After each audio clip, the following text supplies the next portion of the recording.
सापुआ पर्यटन स्थल में पर्यटकों भिड़ ढेंकानाल जिला हिंदोल ब्लॉकर साप सदृश देखा सापुआ डैम पर्यटकों आकर्षण केन्द्रबिंदु पलटि मालमाल पहाड़ सांगक विस्तीर्ण शाल बण और नील जलराशि शोभा पर्यटकों को टाणी आणुछि।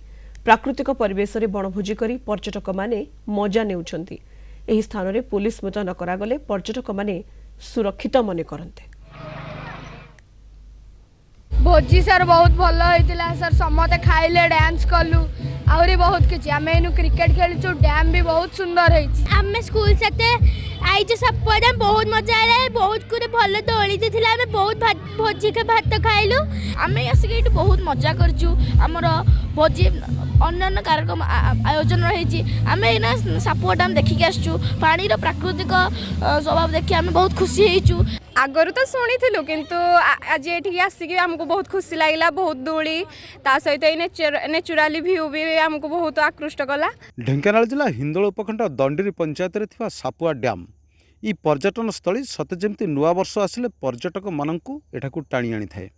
हजार हजार संख्यार पर्यटक परिवार सहित आसी भोजी भात करने सहित ई प्राकृतिक परिवेशर ढेर मजा उठाई थांती। ढेंकानाल जिला हिंदोलरू प्रभात पृष्टि कलिंग टीवी।